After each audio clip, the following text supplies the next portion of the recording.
Thank you, Madam Chair.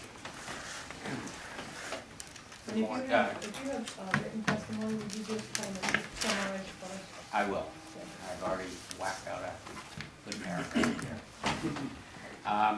For the record, my name is Representative Gregory Hill. I represent Merrimack 6, which is Andover, Salisbury, Boscawen, Canterbury, Northfield, and Loudon. I'd like to address two criticisms of this bill. One, that it is going to be used, and the other, that it will be used too much. One, that it is not going to be used, and one, that it will be used too much.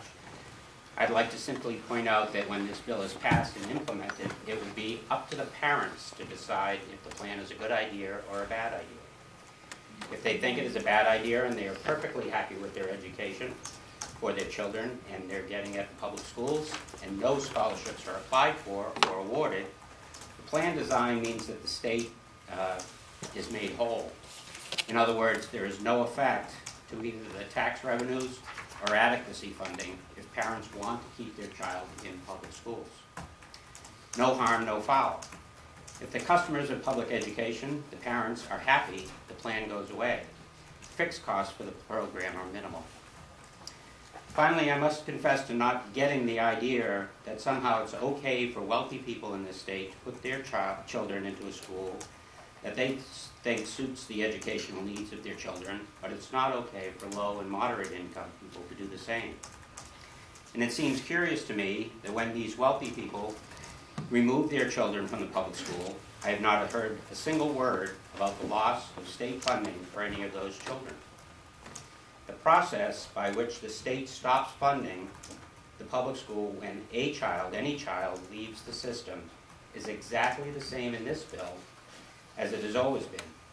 It's only that the timeline may be different, but that can be remedied by passing real-time accounting.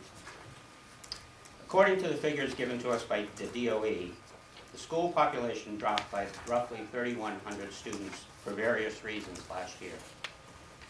Curiously, I did an online research in the state's newspapers, and not a word was written about the devastation to the public school system when the state funding for those children stops.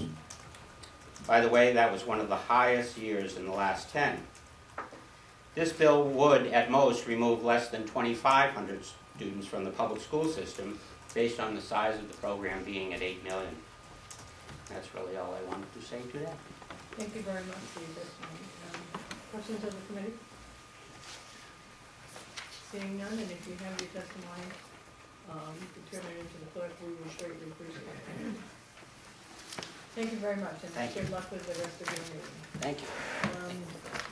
Taking from the old list, I have senators signing in support but not wishing to speak. Senator Carson, Senator Boyd, Senator Luca, Senator Braun, Senator Bradford. So the next person on the list that is here today is Jeff McClinch. Madam Chair, Senator, we do remain opposed to the bill, but given the lengthy amendment that the senator submitted, we will refrain from testifying. Okay. Thank you. Representative Bill Owen, are you on?